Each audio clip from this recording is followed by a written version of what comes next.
Welcome to Crossroads. A huge Chinese scam network. These kinds have been calling in your phone constantly. Well, turns out this group was stealing billions from Americans. It was just taken down. Now, I'll be going into how they were using slave labor, extortion, beatings. There's even cases of crazy, organ trafficking, not with this one, but other ones. We'll be going into all of it. And also, speaking of Chinese scammers and the Chinese Communist Party, turns out that hundreds of American universities have actually been working with the Chinese Communist Party, including the CCP's military. Your local university may be cooperating with the Chinese Communist Party's military. And look, on another topic, conservatives who support Trump, they were being spied on. So if you or someone you know was a Trump supporter as of 2020, there's a good chance you may have been spied on. A new report shows that Congress collected 30 million lines of phone data on MAGA supporters. And this was linked to their investigations into January 6th. Now, I'll be going to these topics a lot more today, so make sure to hit the like button, leave a comment, and subscribe to our channel. Now, first off, a huge Chinese spy network has just been taken down. This was transnational all over the world, including right here in the U.S., They were operating out of Cambodia, but that was just the headquarters.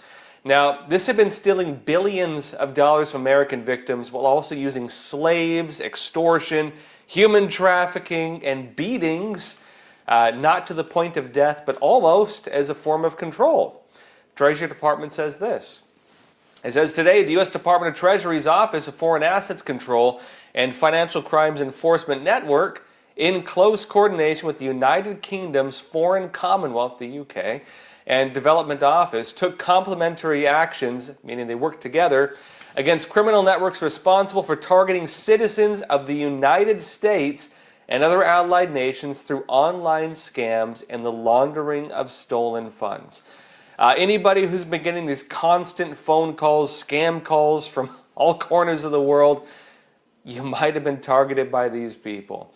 It notes that U.S. losses to online investment scams have steadily increased over the last several years, totaling over $16.6 billion. A U.S. government estimate indicated that Americans lost at least $10 billion to Southeast Asia-based scam operations in 2024, a 66% increase over the prior year, meaning it's increased quite a bit, with scams like those perpetrated by Prince Group TCO being particularly significant.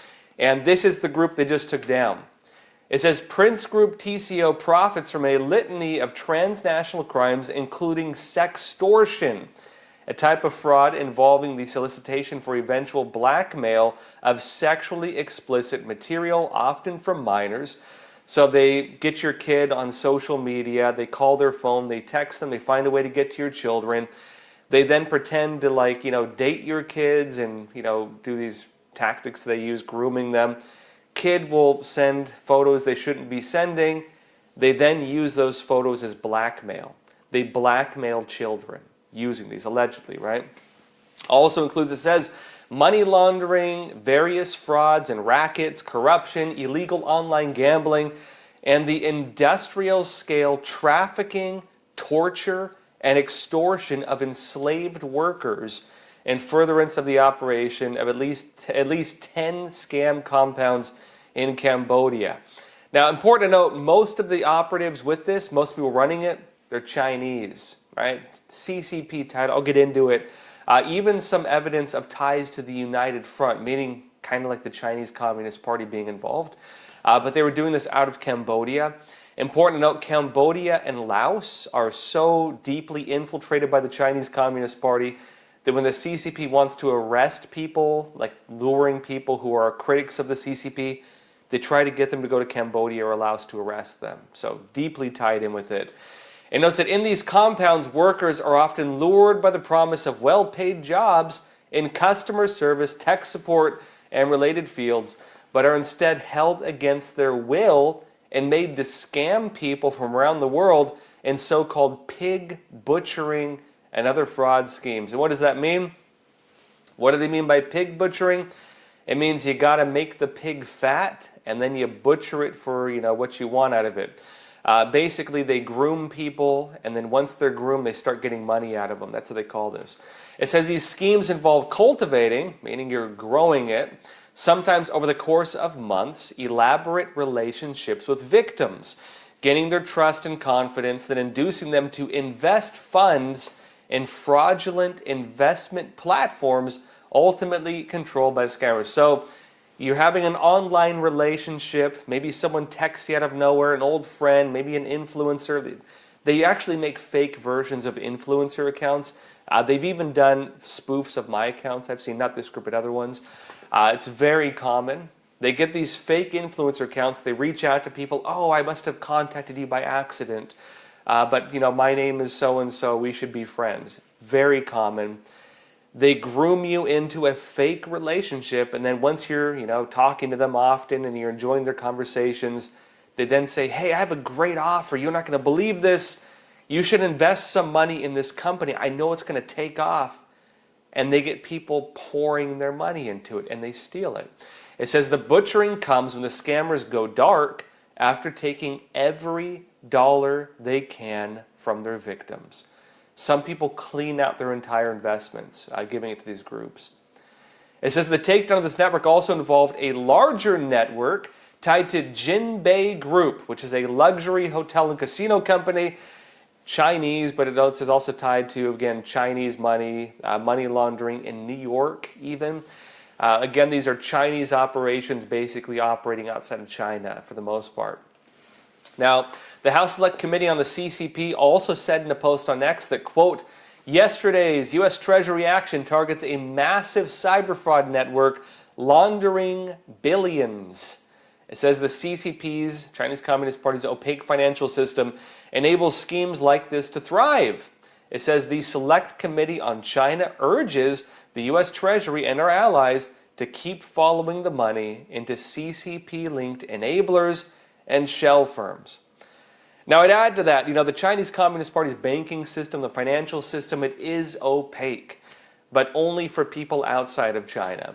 If you're in the United States, you can't really audit it, you can't really investigate it. If you're in the UK, you can't really audit it, you can't really investigate it. The CCP will not cooperate. But inside China, everything is controlled. They have digital currency, they have other things like this. Not a single payment happens without the Chinese Communist Party taking notice. In other words, the CCP lets this happen. The Chinese Communist Party allows this to happen. And something interesting here, apparently this case, just uncovered, ties in with the Chinese Communist Party's United Front. That's right. That big old CCP global spy network. The Bureau says this.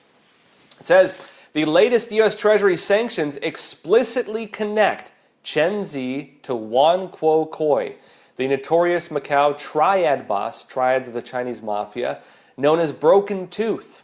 And notice that Wan heads the Modern Hongmen Association, which U.S. officials describe as directly linked to the Chinese Communist Party and the United Front Work Department.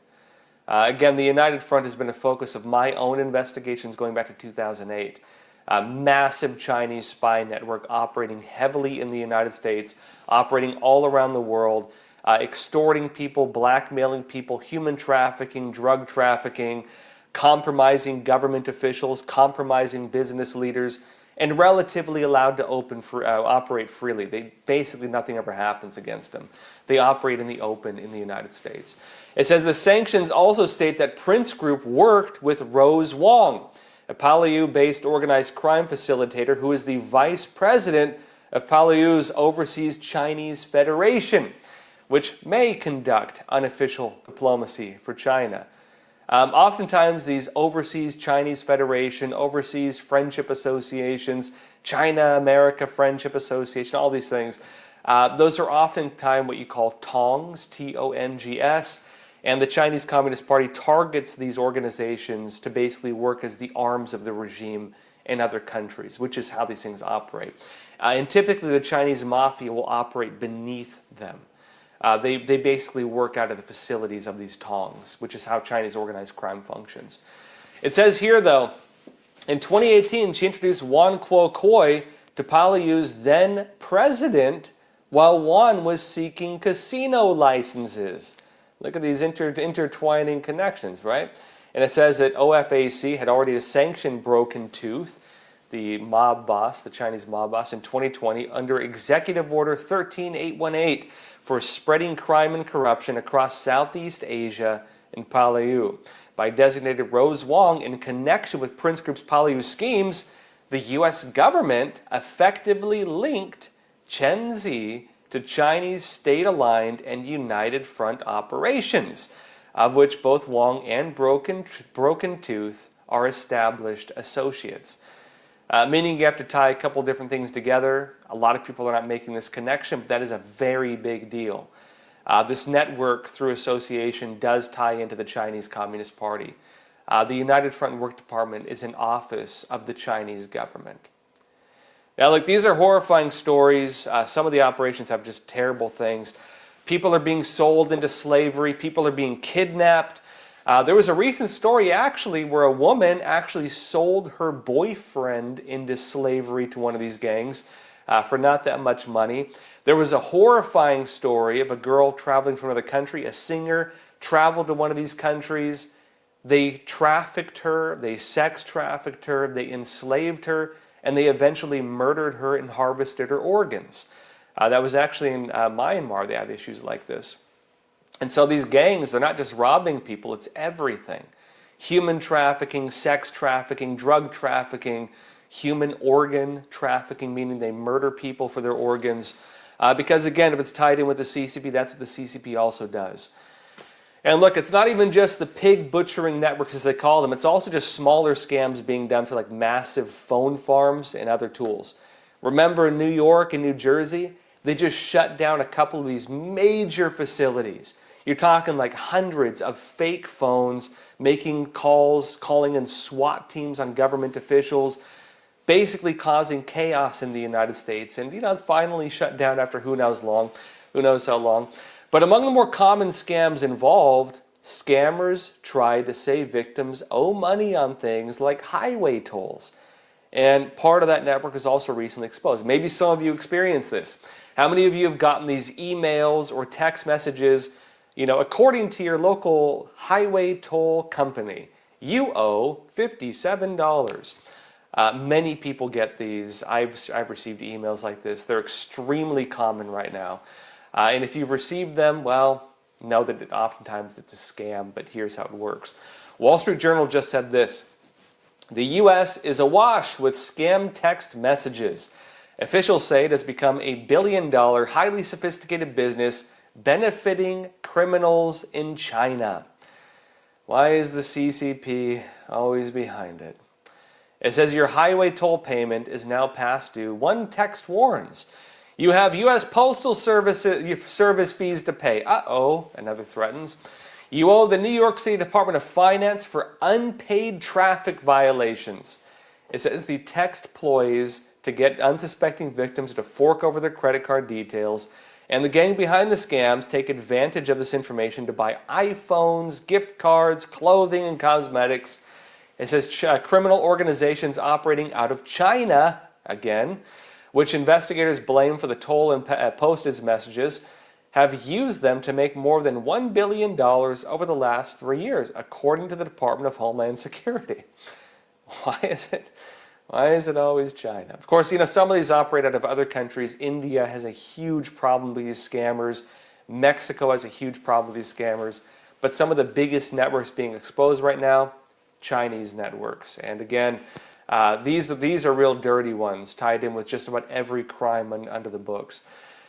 Now look, speaking of Chinese Communist Party scammers trying to take advantage of Americans, getting into our institutions, well, it turns out hundreds of American universities are actually working with the Chinese Communist Party. Go and figure, including with the CCP's military. American universities are working with the Chinese Communist Party military. Let that sink in. Fox News said this: for many years, American and Chinese scholars worked shoulder to shoulder on cutting-edge technologies through open research, funded by you oftentimes, I may note, your tax dollars. It says, where findings are freely shared and accessible to all. But that openness, a long-standing practice celebrated for advancing knowledge, is raising alarms among some U.S. lawmakers. Further in it says, the House committee released 3 reports in September alone. They targeted, respectively, Pentagon-funded research involving military-linked Chinese scholars, meaning Pentagon-funded. Who pays for the Pentagon? Your tax dollars. They're stealing military research you are paying for and bringing it back to China. This also includes, it says, joint U.S.-China institutes that train STEM talent for China. I think they call this building the noose to hang yourself. And it says, and also visa policies that have brought military-linked Chinese students to PhD programs at American universities. Paid for oftentimes their tax dollars as we fund all these universities through the federal government. Now it says this, the reports recommend more legislation to protect U.S. research, tighter visa policies to vet Chinese students and scholars, and an end to academic partnerships that could be exploited to boost this whole thing, right? To boost China's military powers. It says more than 500 U.S. universities and institutes have collaborated with Chinese military researchers in recent years, 500 universities, helping Beijing develop advanced technologies with military applications such as anti-jamming communications and hypersonic vehicles, according to a report by private U.S. intelligence group Strider Technologies. So if you're wondering, well, geez, where did China build all this technology? How did they get these advanced weapons? Where did those wonderful, incredible weapons come from? Why don't we have them?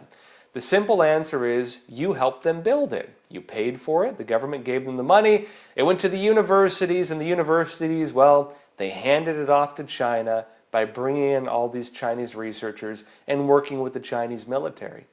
Now, on another topic, a new trade war is starting up with China. Trump is calling them out. And we're now looking at an additional 100% tariff on Chinese goods soon. That brings it to about 130% tariffs. That's a lot of tariffs. And this is in response to hostile trade actions the Chinese Communist Party just announced. The CCP is saying they're going to shut down basically a lot of foreign trade. They're putting additional costs on it. They're going to shut down the availability of some rare earth minerals to the United States. And they're going very aggressive on it. Trump says he's not going to have it. And now what's happening? Well, countries are having to decide, are they with America or are they with the Chinese Communist Party?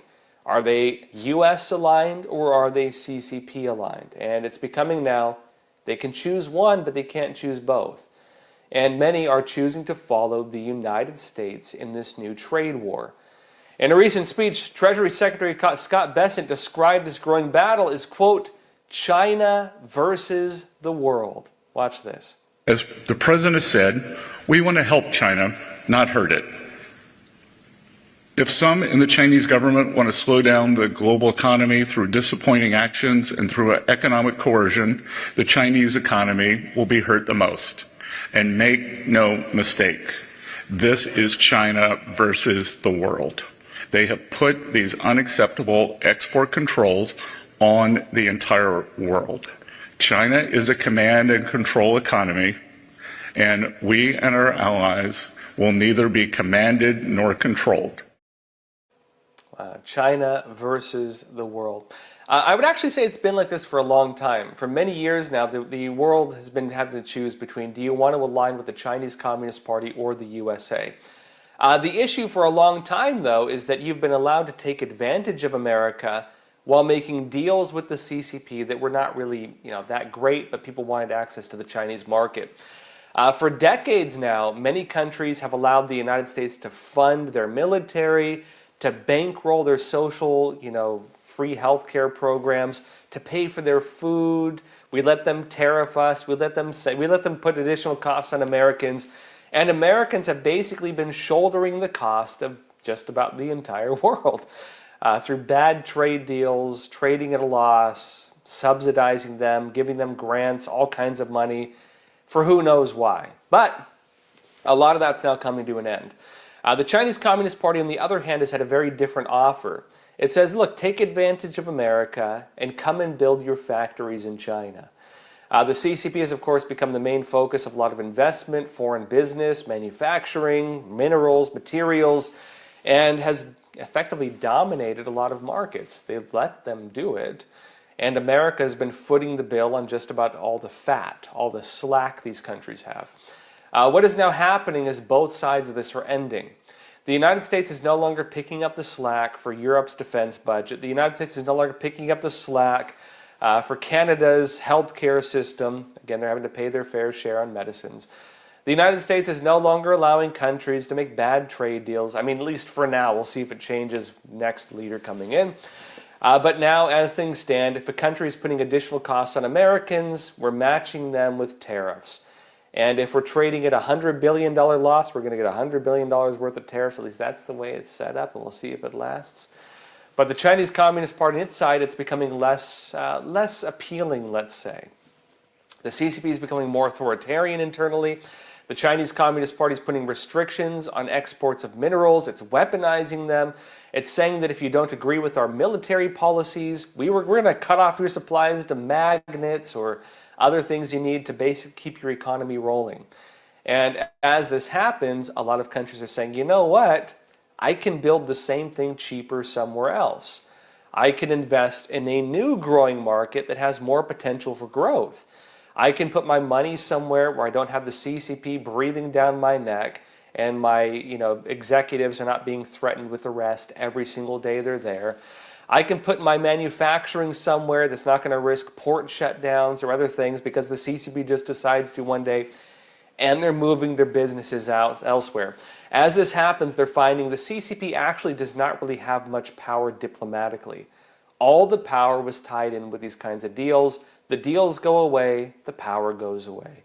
And as this happens, the United States is becoming the main focus for the kind of new emerging technologies, new emerging markets, new emerging manufacturing, and we have a whole lot of muscle to move on this. All right, that said, folks, a lot else is going on. Los Angeles is now declaring a state of emergency, and they're doing this to help pay for the rent of illegal aliens. We'll be talking more about this after we come back from a quick break. All right, just a pause here for a super quick moment. You are, of course, watching Crossroads with Joshua Philipp. I'm just here to share a message about American Hartford Gold, my own personal gold and silver bullion dealer. Now, obviously, the recent tariffs have made the markets super turbulent and volatile. With every new piece of tariff news, the markets seem to either crash up or crash down. And of course, it's worth mentioning that these conditions don't only affect Wall Street. They affect all of us through our investments and our retirement accounts. That's why I'd like to introduce you to a company that I trust and I myself use to secure my own savings, American Hartford Gold. They specialize in helping Americans move our assets into something tangible, into something you can actually hold, which is physical gold and physical silver, two precious metals that act as a hedge against all those decisions being made in Washington, D.C. They have an A+ rating with the Better Business Bureau. They have thousands of 5-star reviews, and they make the whole buying process super simple. Your metals can be shipped directly to your door, or you can transfer your current retirement account to a tax-advantaged gold IRA. And the best part is that right now, American Hartford Gold is offering an exclusive offer. When you call them today and you mention the name Joshua, you could receive up to $15,000 in free silver with your initial investment. Take advantage of their special offer. You can either just call them at 877-260-2764 or text Joshua to 65532. All their information will also be down in the description box below. And now, back to Crossroads. Welcome back. Now, how many of you woke up this morning and said, gee, I wish my tax dollars could help support all these poor illegal immigrants. I wish I could pay their rent. I know they can't afford to pay for their homes. If only my tax dollars could be used to pay for their homes so they can continue staying here. Well, good news for you. Los Angeles has declared a state of emergency over the ICE raids and deportations of illegal aliens. And now, LA County has announced plans to use taxpayer dollars to give aid to all the affected people, including paying for their lawyers, paying for their cost of living, and paying their rent. So, good news for you. ABC News says this: Los Angeles County officials voted on Tuesday to declare a state of emergency over ongoing federal immigration raids. The proclamation gives the county the power to assist residents they say have been impacted financially by immigration and customs enforcement action, ICE. It says further in, Los Angeles County is home to over 3 million immigrants. Are those immigrants or illegal aliens? You have to guess. It says, according to supervisors who said the ICE raids have caused widespread fear. Why would immigrants be afraid of ICE? Good question. And led to decreased attendance at workplaces, disruption of local economies, and strain on critical services such as schools, hospitals, and places of worship. And it says this, rent relief for tenants who have fallen behind as a result of the ICE raids, and money for legal aid and other services are among the provisions in the declaration. In other words, paying for their lawyers, paying the cost of their homes, you're going to be paying their rent, and paying for whatever other costs they decide. It says the vote on Tuesday allows county supervisors to mobilize resources, request state and federal financial assistance to respond to the impacts of the raids, and expedite contracting to address the crisis. So if you're wondering, well, when are they going to build back, from the Palisades fire? What about all those affected Americans? What about rebuilding Hollywood? Well, good news. They're not going to do that, at least not yet. They're going to give the money to illegal aliens. Now, like another topic, conservatives who support Trump were being spied on. A new report shows that Congress collected 30 million lines of phone data on MAGA supporters linked to the investigations into January 6th. And they might have done this illegally. Just the News says this.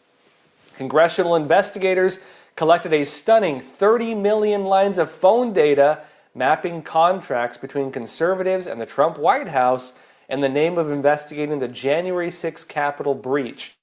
A massive dragnet that raised civil liberty concerns about the lack of limits on the ability of lawmakers to snoop on Americans' private phone calls. We used to have the Constitution protecting us from illegal searches and seizures. Was this justified or legal? Well, we may find out soon. It says the mountainous collection of phone records were revealed to the FBI, led by Chris Wray in late 2023, by former Representative Adam Kinzinger, a GOP member of the Democrat-run House January 6 Select Committee. Remember, the Select Committee actually refused the Republicans who were offered on the committee to make it bipartisan, and instead selected, hand-picked Republicans who had previously voted to impeach President Donald Trump.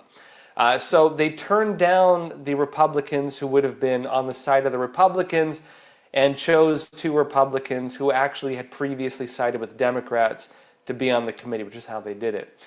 And questionably legal. That's actually being raised right now. But it notes this.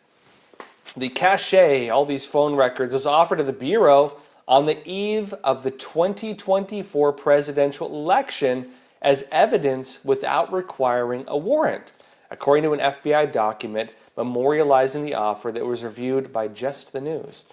Now, why would they do that not in 2020, but instead right before the election? Good question. Maybe we'll find out. Further in, it says that Mike Howell, the president of the Conservative Oversight Project, told Just the News that, quote, the January 6th committee was an absolute violation of civil rights that far exceeded anything it ever purported to be investigating, and added that they abused their authority to engage in a political mapping exercise to surveil their political opponents.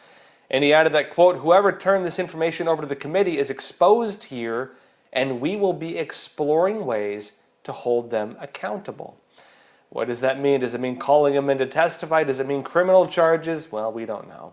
It says that Grassley's office said Tuesday that he had sent letters to 4 telecom companies, Verizon, AT&T, T-Mobile, and Lumen, quote, requesting they provide to Congress all records that were handed over to former special counsel Jack Smith as part of his elector case against President Trump. Jack Smith is also being called in to testify as well, they just announced. But it says this, the Republican chairman told the telecom providers that, quote, no court order or provision of law can prevent you from notifying senators of any legal process that sought disclosure of any Senate data transmitted on Senate or dual-use devices related to senators' offices. suggesting that if the private information of senators was included in this phone data, the companies may have violated the law. And it actually does seem to be that was the case. Because as we're finding out, it turns out that the investigations were targeting many Republican members of Congress. Now, that could be secret information, that could be classified information, that could be sensitive information. And if these phone companies were transferring that in ways that were not secure or illegal, they may be held accountable. And he added there was a, quote, reasonable concern that calls, texts, and emails sent to or from those devices may have been acts consistent with the duties of office, meaning somebody might have violated the law. And notes that Grassley also sent letters to the Department of Homeland Security, the Department of Defense, the Department of War, the Office of the Director of National Intelligence, the National Archives and Records Administration, and the U.S. Attorney's Office for the District of Columbia to ask what information they had provided to Jack Smith, who is now also being called in to testify. Now, we're glad to see where this goes. The Trump administration has shown signs they may be investigating the former Jan 6 committee. Trump has called them out repeatedly. Trump has talked about repealing Biden's pardons of them, suggesting that if it was signed by the auto pen, and by the way, Trump has created a presidential wall in the White House where he has pictures of all the presidents, and for Biden, he put a picture of the auto pen.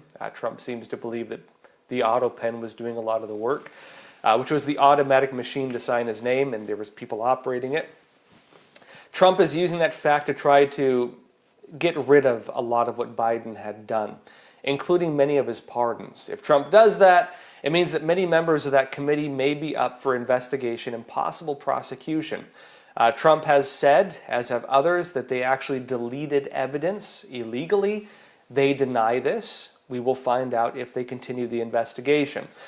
Trump is also looking into Jack Smith, the former special counsel. He was also looking into Robert Mueller, the other former special counsel, but Robert Mueller is allegedly in a mental state where he's not really cognizant. And so it's not clear whether that's true or not, but they say that he can't really testify at this point. Trump is investigating the investigators, so to speak. Is this retribution, or is it merely justice coming for others who had carried out retribution? We do not yet know. You decide. But that said, let's jump into some questions. So questions, comments, anything you want to talk about, leave it in the chat. Let's jump into it. Let's see here. First question. What would Jesus do? WWJD. You're saying 500 universities working with CCP, Pentagon funded. Good one, Josh. Talk about building the noose that hangs you. Right? Did you see the recent story that came out? The Chinese Communist Party calls Harvard University their Communist Party school because so many Chinese Communist Party officials send their kids there. It's kind of ironic, actually. A lot of CCP officials, their kids are not studying at Chinese universities. Oftentimes, their kids are studying in American universities. Now, this is something I am a bit critical on. You know, Trump was talking about cutting a lot of this off, basically saying that these universities are too deeply intertwined with China, money from China, you know, ties to China. And then Trump came out and just announced that we're going to be accepting, what, like 200,000 Chinese into American universities.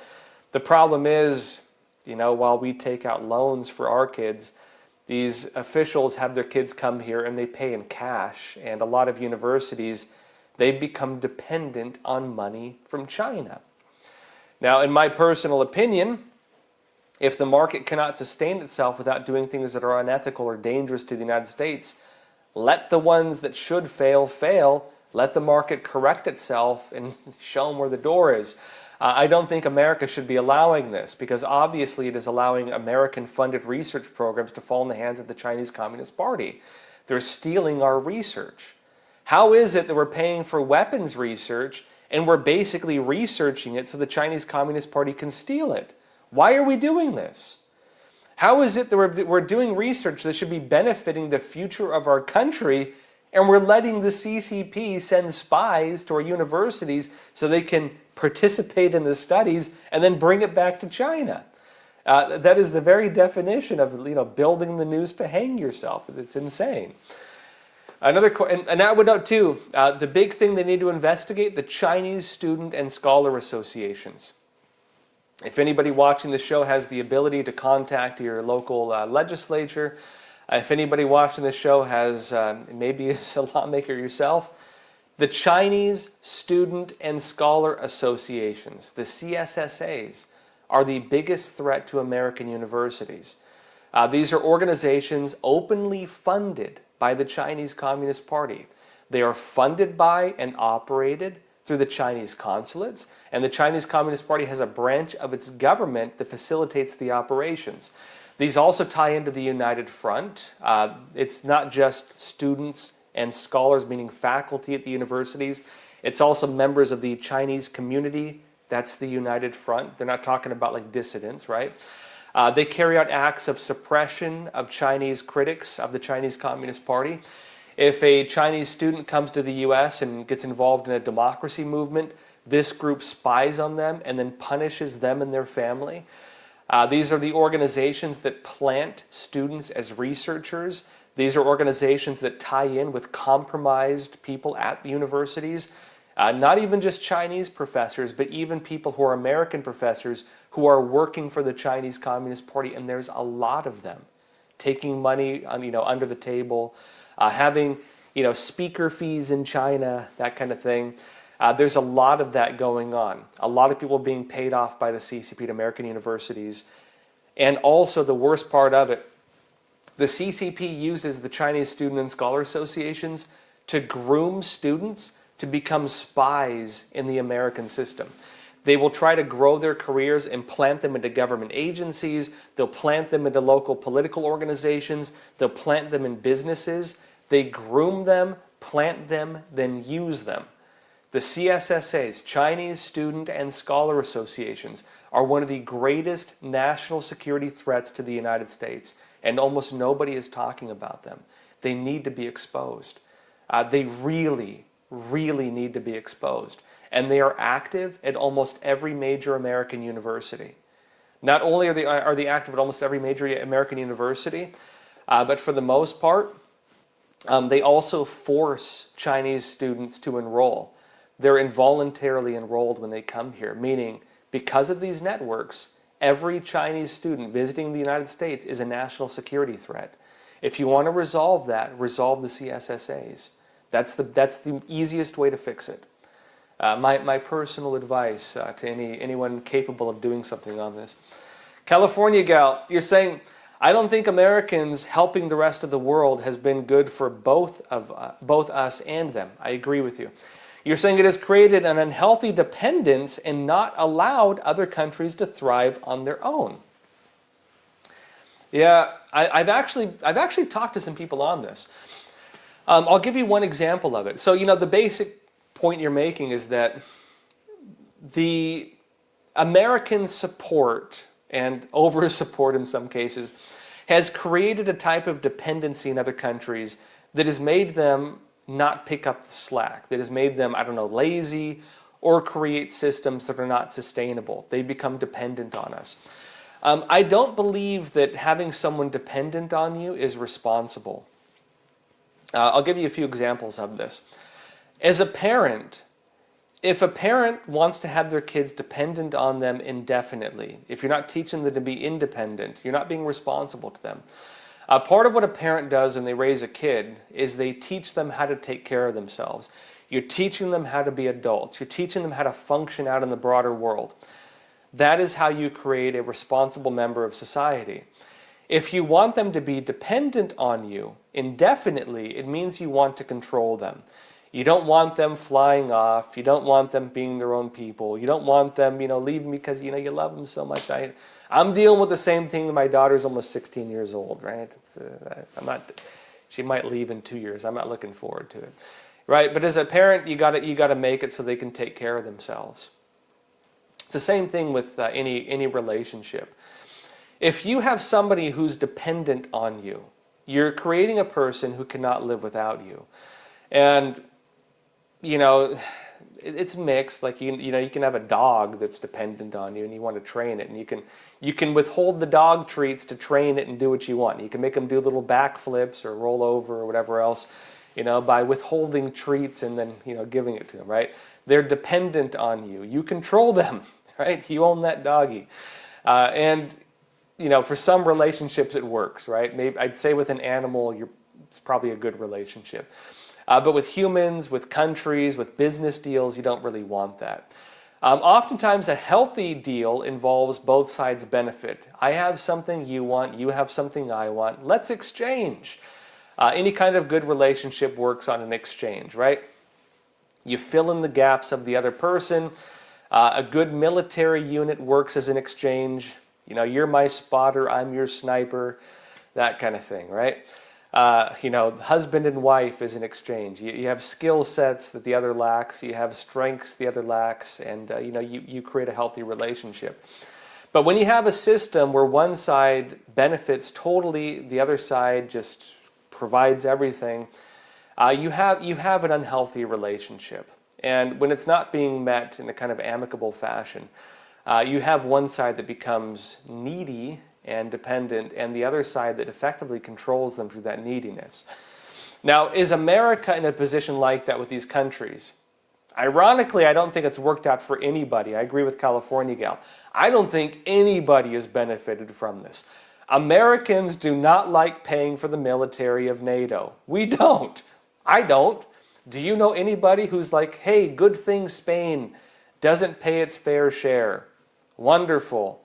No, we want them to pay their fair share. In fact, recently Trump just announced sanctions against Spain because they're not paying their fair share, saying, look, you got to do it. We're not going to pay your bills anymore. You know, that's how you create a good relationship. I've heard stories of this, for example. So look, there are some good sides to it. Post-World War II, many countries would have had a famine were it not for American food supplies. Many people in China, the CCP covers up this history, but many of the older folks know this. Many people in China lived because America was sending them powdered eggs and Spam. Many people in the former Soviet Union survived after World War II because Americans were sending them food. We kept them alive. They're alive because of us. A lot of them, at least. Many of them acknowledge this. Post-World War II, you know, American powdered eggs are what made them live. They would not have lived without it. Same thing with Japan post-World War II. A lot of people remember that American food helped them survive. And many other countries, that's the case as well. You know, our good old ultra-processed, not very healthy food will keep you alive, and you know, good on us for doing it, right? But typically you don't want to do it forever. The problem is some countries have kind of done it forever. Many parts of Africa have talked about this, and I've actually talked about people on the other side of this. One thing that I've been told, actually, because, you know, I like to think, hey, you know, we help the starving kids in Africa. How many of us watched the commercials growing up?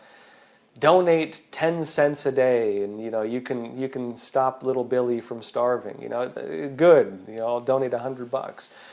A lot of us like to help people, but what has been told to me by people in these countries is that basically because it created an imbalance on competition, they become dependent on free food and free handouts, and it's made it so nobody bothers to build farms. Nobody bothers to start a food business. Nobody bothers to try to produce things locally. Why would you? The cost of doing it is greater than the cost of importing it. There's no demand for it because people don't want to spend money on it. They get free handouts. If you wake up every day and your food gets handed to you on a silver platter, well, not a silver platter, but you know, hypothetically speaking, your food gets handed to you on a silver platter, are you going to go out and spend $20 a day to buy food? Probably not. And so what happens over the course of time, you eliminate demand. There's no demand for it because they get it for free. Why would you bother producing it? And that's an example of how dependency can turn into a bad relationship, right? They have stopped creating the elements of independence because they don't need it. because of dependence. And that has made them, and I'm not talking about all countries, I'm talking about just a handful of areas, but that has made them not being able to have a functioning economy in many regards. That's made them so they can't really have healthy food in many regards. It's made it so that they're just indefinitely dependent on us. And I don't think that's good for anybody, actually. And it's not just food. We have the starving kids in Europe also getting American subsidized medicine. Starving for medicine, not starving for food. And so when we talk about all those great healthcare programs and we find out that Americans are basically paying the difference, great. I kind of wish medicine was a little more affordable here too, but you know what? I'm glad we're finally working things out. Denise B., you're saying, I'd love for my tax dollars to pay for the rent of illegal aliens in detention facilities awaiting their deportation. And you know what, Denise? You may just get that Christmas present. Speaking of dependence, right? Yeah, anyways, it is kind of wild. And look, when it comes to Los Angeles, I should have given I'll give a little more of my take on what's happening there. Los Angeles right now, as I mentioned, they've signed the bill. They're declaring a state of emergency, and they want to cover the costs to offset the troubles that illegal aliens are having as they face pressure from ICE. You have a lot of people who are afraid to go out, they're afraid to go to work, they're afraid to go to church, they're afraid to go wherever because they're illegal aliens, and they're worried that ICE is going to throw them in the back of a truck and drive them off to the border. They're worried about this, right? Los Angeles, a huge percentage of the population is illegal aliens. Someone told me I won't give the number because I'll get it wrong, but someone told me the percentage recently. A huge percent of the population in Los Angeles is illegal aliens. And those are just illegal aliens. An even greater percent are the sons and daughters of illegal aliens.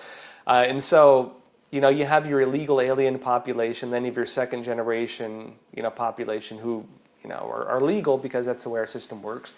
But, they care about their parents and they probably don't want to see them being sent off either. In other words, if you're not an illegal alien there, you probably have a friend or family member who is. And, that does create problems when you have such a huge population that comes from that. Now, what happens when you want to deport all of them?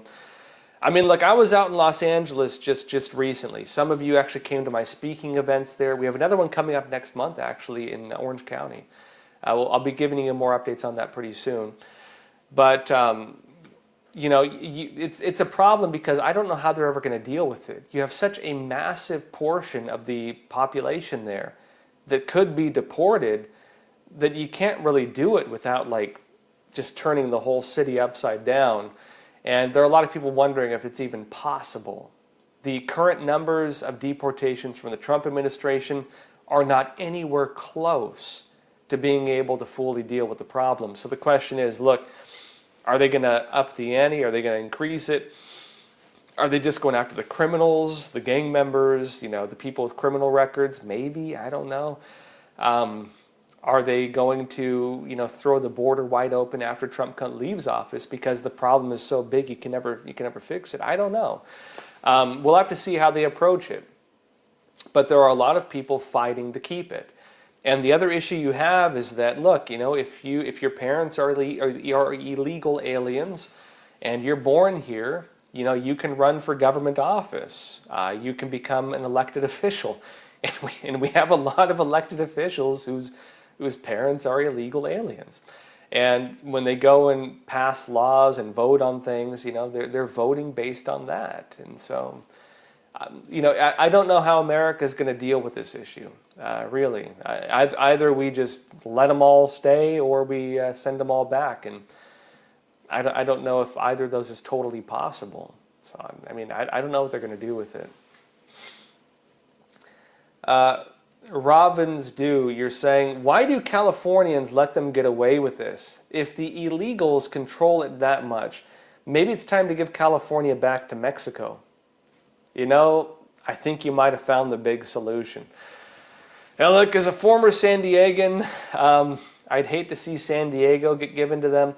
Maybe we can do like a territory thing. You ever see countries where like Alaska? Alaska is kind of like in Canada. Maybe we can give Mexico like Los Angeles and San Francisco. Who's with me? We give them LA, right? How about we just give them LA? I'd be okay with that. What do y'all think? Should we give Los Angeles to Mexico, and we could just finally put an end to this? Maybe we'll give them like a little strait. I don't know how we'd do it. What do y'all think? Should we give Los Angeles to Mexico? Would that solve the problem? Let me know in the chat. Let's see, another question. TMA, you're saying they ought to require them to take a Chinese history class at universities. They really should. Actually, that would be a great way to deal with this. All right, let me paint the picture. If you grew up in China, you've been taught fake history. You've been taught the Chinese Communist Party saved the Chinese people from their backwards past. You've been taught that the Chinese people were, living in medieval fiefdoms and constantly at war with each other, and that the foreign countries were always attacking poor old China, and that the great CCP saved them from it. That's the history they're taught. They're not taught about the Great Leap Forward. They're not taught about the Cultural Revolution. They're not taught about the great things ancient China had. Do you know that China was so wealthy at many points that there was nothing they could even trade with other countries that they wanted? There was nothing they needed. They were one of the most powerful countries in history, and they have a history of 5,000 years. Basically, in terms of history, what they're being taught in China is just an outright lie. It's a massive lie. What really happened? Well, China, up until the Opium Wars, the United States was not involved. People falsify that history. The Opium Wars, right? China, of course, basically what was happening at the time. Other countries wanted to buy stuff from China. China would only accept gold as tinder for trade. They didn't want Western craftsmanship because it wasn't good enough. They wanted gold or silver. That led to basically the exchange of a hard asset against a disposable asset, tea. And so Britain was trading its gold for Chinese tea. What happens after a week or a year? You throw the tea in the trash, the gold stays forever, and basically the wealth of Europe was being offshored to China. They said, we need to find a disposable product to trade for a disposable product. That was good old opium. China had opium prior to that. They did. But the mass trade of opium, the greater availability of it made it into more of a drug. Prior to that, opium was mainly used as a medicine in China. If you had to go through a surgery or get medical treatment, they give you a bit of painkiller, you know what I mean? And that was how they used it. It wasn't like a potent drug. And of course, a lot of corruption, a lot of problems within China during the last dynasty led to the dynasty's collapse. China entered a brief state of anarchy, and not a chaotic anarchy, actually a relatively harmonious anarchy. But during that state, China was looking for a new form of government. Do they follow the rest of the world on the move to maybe the American Republic, model, democracy? Or do they move towards what, Soviet Union was doing? And remember, they share a border with Russia on the north. Do they go that way? And they chose to follow the Soviet Union. Mao Zedong worked with, Shanghai at the time was run by, it was a Jewish city, worked with them and brought communism to all of China, and that's what happened. And so, of course, China went towards communism. A lot of people fought against it. They had a civil war. The Kuomintang fought them. And then when the CCP established itself, what happened? Well, CCP established itself. They then launched various movements, the Great Leap Forward, the Cultural Revolution, all kinds of terrible things. They killed upwards of 100 million Chinese people. They destroyed the history, they destroyed the culture, they destroyed the religion. They demonized all the traditional values, Confucianism, Buddhism, Taoism, Christianity also. A lot of people don't know this, but China, for a long time, was one of the few countries on earth where most religions existed in harmony. All of that was destroyed. The values of the country were destroyed. The wealth of the country was destroyed. It was horrible. And what happened then? Well, Deng Xiaoping, 1980s, comes in and says, we're going to reform and open up. The Soviet Union's collapsing, communism is failing, and they decided to open up, quote unquote. What happened then? American business, Western investment, and Western money came in and bailed out the CCP. That allowed for them to bring in new technologies. That allowed them to build these pretty skyscrapers. For those of you into neon lights, right? That allowed them to make all the pretty neon lights. And I've said it before and I'll say it again. The new China was not built by the CCP. The new China was built by Western investment and Western business. It wasn't the CCP that built that. And so, they're not taught this in Chinese in schools. I would say that actually that if Chinese students were taught about the Tiananmen Square massacre, if they were taught about the genocides in China, if they were taught about the real story of Mao Zedong, a lot of people in China would not be allowed to send their kids to American universities. And if they did, they'd go back to China, and they would actually probably help change China into a less communist, if no communist at all, country. It would be fantastic. That's a great idea. You send your kids here, but they're going to have to take real Chinese history courses. Wonderful. Maybe give them a ticket to go see Shen Yun while they're at it, right? They can go watch the show the CCP is trying to stop because they're so afraid of people seeing what true Chinese culture was. Great show, by the way, if you haven't seen it, by the way. Yeah, Epoch Times is a sponsor of Shen Yun Performing Arts. All right, everyone, that said, in case you didn't notice, I'm on the road. I'm actually doing some interviews for a feature I'm working on. We're working on some big stuff. I mentioned before, I'm not a desktop journalist, right? I get out quite a bit, so you have to join me while I travel. That said, let me know in the chat what you think. Do you think a solution to the Chinese students stealing our technology and making us more communist problem can be solved by just showing them real Chinese history? Should we do it? Should we hand off Los Angeles to Mexico? I think maybe that's a good idea. I don't know. Maybe we should. Let me know in the chat what you think. Is that a horrible idea? A great idea? Let me know in the chat. That said, folks, we will not have a show tomorrow. Again, on Fridays, I'm working on some feature stuff. Join me again on Monday, though, 10:30 a.m. Eastern Time. In the meantime, please like and subscribe. Don't forget. And that said, as always, please take care of yourselves, stay informed, and stay free. Thank you.